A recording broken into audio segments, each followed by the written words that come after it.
ప్రతీకారంగా ఆసిఫ్ షేక్ ఇంటిని కూడా Indian army పేల్చేసింది. So Pulwama ఈ పహల్గామ్ ఉగ్రవాద దాడిలో హస్తం ఉందని భావిస్తున్న ముగ్గురు లష్కరే తోయిబా ఉగ్రవాదుల్లో ఒకరి ఇళ్లను ఐఈడీతో పేల్చేసినట్లు ఆర్మీ వర్గాలు పేర్కొంటున్నాయి. పహల్గామ్ దాడికి పాల్పడిన ఉగ్రవాదులు ఒకరిగా అనుమానిస్తున్న దక్షిణ కాశ్మీర్లోని త్రలాల్కు చెందిన ఆసిఫ్ ఫౌజీ అలియాస్ ఆసిఫ్ షేక్ అనే వ్యక్తి ఇంటిని ఐఈడీతో ధ్వంసం చేసినట్టు ఇప్పటికే సమాచారం అందుతుంది.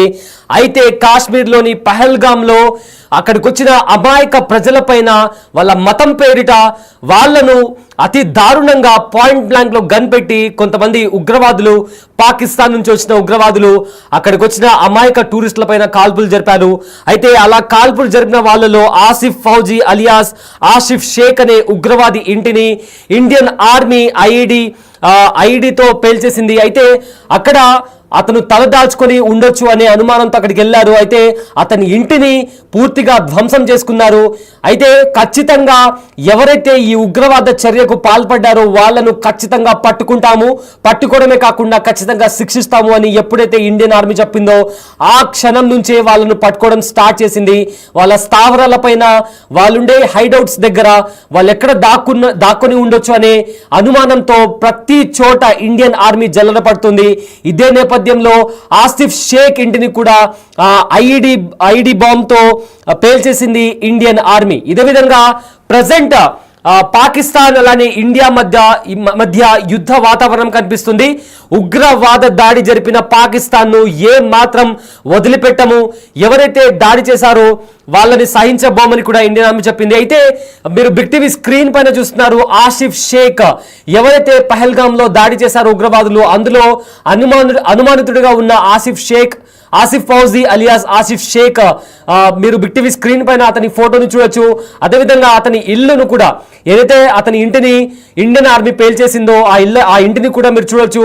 సో ఈ ఆసిఫ్ షేక్ అనే అతను అమాయకమైన ప్రజలను, కాశ్మీర్ని చూడడానికి వచ్చిన అమాయకమైన ప్రజలను విచక్షణ రహితంగా కాల్చి చంపాడు ఈ టెర్రరిస్ట్. అయితే ఇతని ఇంటిని అక్కడికి చేరుకున్న ఇండియన్ ఆర్మీ అతని హైడౌట్స్ ని గుర్తిస్తూ, అతని డిజిటల్ ఫుట్ ప్రింట్స్ ని గుర్తిస్తూ, అతనితో పాటు ఎవరెవరు టెర్రరిస్టులు వచ్చారు అనే విధంగా జల్లెడ పడుతూ వెళ్తున్న నేపథ్యంలో ఈ ఆసిఫ్ షేక్ ఇంటిని కూడా ధ్వంసం చేశారు ఇండియన్ ఆర్మీ. అయితే పహల్గామ్ లో జరిగిన ఉగ్రదాడికి ప్రతీకారంగా ఇండియన్ ఆర్మీ అడుగులు వేస్తుంది. ఉగ్రవాదులు ఎవరైతే దీంట్లో పాల్గొన్నారో ఇకపై ఉగ్రవాదులు ఇండియాలో అడుగు పెట్టాలంటే కూడా భయపడేలాగా చర్యలు తీసుకుంటుంది ఇండియన్ ఆర్మీ. ఇదే నేపథ్యంలో ఆసిఫ్ ఫౌజీ అలియాస్ ఆసిఫ్ షేక్ అనే ఉగ్రవాది ఇంటిని కూడా ధ్వంసం చేసింది ఇండియన్ ఆర్మీ. అదేవిధంగా ఇదే నేపథ్యంలో యుద్ధ వాతావరణం కనిపిస్తున్న నేపథ్యంలో భారత పాకిస్తాన్ మధ్య ఉద్రిక్తతలు తలెత్తిన నేపథ్యంలో కూడా భారతీయ వైమానిక దళం గురువారం సెంట్రల్ సెక్టర్ వ్యాప్తంగా ఆపరేషన్ ఆక్రమణ్ పేరిట భారీ స్థాయిలో వైమానిక విన్యాసాలు కూడా నిర్వహించింది. అయితే భారత్ పాకిస్తాన్ మధ్య ఉద్రిక్తలు తలెత్తున్న నేపథ్యంలో ఏదైతే ఇండియన్ ఫోర్స్ ఉందో, ఇండియన్ ఎయిర్ ఫోర్స్ నావికా దళం ఏదైతే ఉందో సెంట్రల్ సెక్టర్ వ్యాప్తంగా ఆపరేషన్ ఆక్రమణ్ పేరిట ఒక వైమానిక విన్యాసాలు కూడా నిర్వహించింది. ఎప్పుడైతే ఆసిఫ్ షేక్ ఇంటిని ధ్వంసం చేసిందో అప్పుడే ఆపరేషన్ ఆక్రమణ్ కూడా స్టార్ట్ చేసింది. రఫైల్ జెట్ల సారథ్యంలో ఐఏఎఫ్ తన యుద్ధ విమానాల సామర్థ్యాన్ని ప్రదర్శించింది. హర్యానాలో అంబాలా, పశ్చిమ బెంగాల్లోని హషిమారాలో 2 రాఫెల్ స్క్వాడ్రాన్లను కూడా ఐఏఎఫ్ నిర్వహిస్తోంది. ఇదే నేపథ్యంలో అత్యంత అధునాతన సాంకేతిక పరిజ్ఞానం కలిగిన రఫేల్ యుద్ధ విమానాలు ప్రస్తుతం వైమానిక విన్యాసాల్లో కీలక భూమికను పోషిస్తున్నాయి. ఇదే విధంగా ఎక్కడైతే టెర్రరిస్టుల వాళ్ళ హైడౌట్స్ ఉన్నాయో ఆ ప్రదేశాల్లో పర్వత ప్రాంతాలతో సహా భిన్న స్వరూపాల కలిగిన ప్రదేశాలపై వైమానిక దాడులకు సంబంధించి విన్యాసాలు ప్రస్తుతం జరుగుతున్నట్లు వారు చెప్తున్నారు. అదేవిధంగా జమ్మూ కాశ్మీర్లోని పహల్గామ్లో ఇటీవల ఉగ్రదాడి జరిగిన ఎక్కడ ఉగ్రవాద దాడి జరిగిందో అప్పటి నుంచి భారత్ పాక్ మధ్య మరింత యుద్ధ వాతావరణం కనిపిస్తుంది. అయితే ఈ నేపథ్యంలో ఐఏఎఫ్ ఆపరేషన్ ఆక్రమణ్ చేపట్టడంతో ప్రాధాన్యతను సంతరించుకుంది. ఈ విన్యాసాలతో ఈ విన్యాసాల్లో టాప్ గన్స్ తో పాల్గొంటున్నాయి. అయితే హై క్వాలిఫైడ్ ఇన్ఫ్రాస్ట్రక్చర్ ఆధ్వర్యంలో జరుగుతున్న వీటిని ఐఏఎఫ్ ప్రధాన కార్యాలయం అత్యంత నిశ్చితంగా పర్యవేక్షిస్తుందని ఐఏఎఫ్ పైలట్లు కూడా వెల్లడించారు. సో ఈ నేపథ్యంలో ఉగ్రవాద దాడి జరిగిన తర్వాత, పహల్గాంలో ఉగ్రవాద దాడి జరిగిన తర్వాత ఉగ్రవాదులను ఏరివేయడానికి ఇండియన్ ఆర్మీ అడుగులు వేస్తోంది. అయితే ఇప్పటికే యుద్ధ వాతావరణం కనిపిస్తుంది. జస్ట్ ఇండియన్ గవర్నమెంట్ నుంచి ఒక్క ఆదేశం రావడం దూరం ఏ క్షణంలోనైనా పాకిస్తాన్ వైపు యుద్ధం జరిగే అవకాశం కనిపిస్తుంది. అదేవిధంగా ఎవరైతే ఈ ఉగ్రదాడికి పాల్పడ్డారో అందులో ఆసిఫ్ షేక్ అనే ఉగ్రవాది అనుమానితుడిగా ఉన్నాడు. అయితే అతని హైడౌట్స్ ను గుర్తిస్తూ అతని డిజిటల్ ఫుట్ ప్రింట్స్ ను ఫాలో అవుతూ కాశ్మీర్లో, పశ్చిమ కాశ్మీర్లో అతని ఇంటిపైన కూడా ఇండియన్ ఆర్మీ ఐఈడితో దాడి చేసి అతని ఇంటిని కూల్చేసింది. ఈ Asif Fauji alias Asif Sheikh big TV screen పైన అతని ఫోటోను చూడొచ్చు. అయితే ఆపరేషన్ ఆక్రమణలో భాగంగా ఇండియన్ ఆర్మీ అతని ఇంటికెళ్ళి అతను ఇంటిని పూర్తిగా ధ్వంసం చేసింది. దానికి సంబంధించిన విజువల్స్ కూడా మీరు బిగ్ టీవీ స్క్రీన్ పైన చూడొచ్చు. అయితే ఆసిఫ్ ఫౌజీ ఉగ్రవాదులతో కలిసి ఇండియాలోకి, కాశ్మీర్లోకి వచ్చి ఏదైతే పహల్గామ్ పర్యాటక ప్రదేశం ఉందో అక్కడ అమాయకులైన పర్యాటకులు, ఏ పాపం తెలియని వాళ్ళు అక్కడికి వచ్చి ఆహ్లాదకరంగా, సంతోషంగా కుటుంబ సభ్యులతో తమ టైంని స్పెండ్ చేయడానికి వచ్చిన అమాయకుల పైన విచక్షణ రహితంగా దాడికి పాల్పడ్డారు ఈ ఉగ్ర మూకలు. అందులో ఆసిఫ్ ఫౌజీ అలియాస్ ఆసిఫ్ షేక్ కూడా ఉన్నట్లు కూడా అనుమానం వ్యక్తం చేస్తున్నారు. ఇదే నేపథ్యంలో ఈ ఉగ్రవాది ఫుట్ ప్రింట్స్ ను ఫాలో అవుతూ, అతని హైడౌట్స్ ని ఫాలో అవుతూ ఇంటెలిజెన్స్ ఆఫీసర్స్ ఇచ్చిన సమాచారం ప్రకారం అతని ఇంటి దగ్గరకు వెళ్ళి ఆ ఇంటి చుట్టూ రెక్కి నిర్వహించి ఆ ఇంటిని ధ్వంసం చేశారు.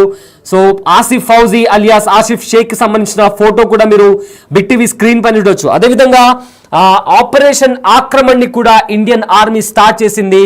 సో ఈ ఆపరేషన్ ఆక్రమణ్ నేపథ్యంలో కొన్ని ట్రయల్స్ ని కూడా, కొన్ని మాక్ డ్రిల్స్ ని కూడా అరేబియన్ సముద్రం వైపు చూస్తుంది. అయితే భారత్ పాక్ ఎల్ఓసి దగ్గర నిన్న గురువారం రాత్రి కూడా పాకిస్తాన్ కవ్వింపు చర్యలకు పాల్పడింది. సో ఈ నేపథ్యంలో గట్టిగా సమాధానం ఇస్తున్నాయి భారత బలగాలు.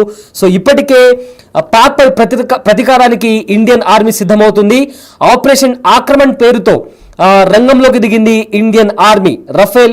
రఫేల్ యుద్ధ విమానాలతో గగనతలంలో పెద్ద ఎత్తున విన్యాసాలు చేస్తున్నాయి.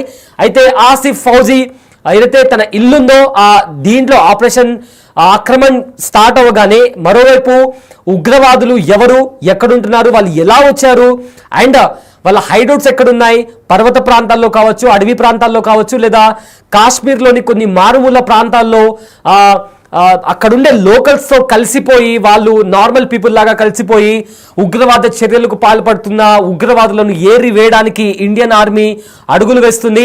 ఇదే నేపథ్యంలో ఆసిఫ్ ఫౌజీ అలియాస్ ఆసిఫ్ షేక్ ని కూడా మట్టుపెట్టేందుకు అతని ఇంటిని కనిపెట్టి, అతని హైడౌట్స్ ని కనిపెట్టి అతని ఇంటికి వెళ్ళింది. అయితే అక్కడ ఆసిఫ్ షేక్ లేనప్పటికీ కానీ అతని ఇంటిని పూర్తిగా ధ్వంసం చేసి అతను ఎక్కడ తల దాచుకొని ఉంటాడు అనే నేపథ్యంలో కూడా ఇండియన్ ఆర్మీ వెతుకుతుంది. అతనితో పాటు మొత్తం మీద 8 నుంచి 10 మంది ఉగ్రవాదులు ఎవరైతే వచ్చారో వాళ్ళ కోసం కూడా ఇండియన్ ఆర్మీ పెద్ద ఎత్తున సర్చ్ ఆపరేషన్ స్టార్ట్ చేసింది. దాంతో పాటు ఆపరేషన్ ఆక్రమణ్ కూడా స్టార్ట్ చేసింది. రఫేల్ యుద్ధ విమానాలతో గగనతలాలలో పెద్ద ఎత్తున విన్యాసాలు చేపట్టింది ఇండియన్ ఆర్మీ. అరేబియన్ సముద్రంలో ట్రయల్స్ నిర్వహించింది నావికాదళం. ఇప్పటికే డ్రిల్ పూర్తి చేసుకున్నారు సైనిక బలగాలు. అదేవిధంగా హర్యానా, వెస్ట్ బెంగాల్ నుంచి హషిమారా కేంద్రంగా 2 స్క్వాడ్రోన్లను రఫేల్ విమానాలు సిద్ధంగా చేసినట్లు కూడా అధికారులు చెప్తున్నారు. అదేవిధంగా 778 కిలోమీటర్ల నియంత్రణ రేఖ వద్ద కూడా కార్యాచరణ సిద్ధం చేసింది ఇండియన్ ఆర్మీ. సో దీనికి సంబంధించి ఇండియన్ ఆర్మీ చీఫ్ కూడా కాశ్మీర్ చేరుకున్నారు. భారత పాక్ నియంత్రణ రేఖ వెంబడి కూడా సైన్యాన్ని మోహరించారు. ఈ విన్యాసాల్లో ఇప్పటికే టాప్ ఐఏఎఫ్ పైలట్లు చురుగ్గా పాల్గొంటున్నారు. ఈ ట్రయల్ను టాప్ గన్స్ అని కూడా పిలుస్తున్నట్లు కూడా తెలుస్తుంది. అయితే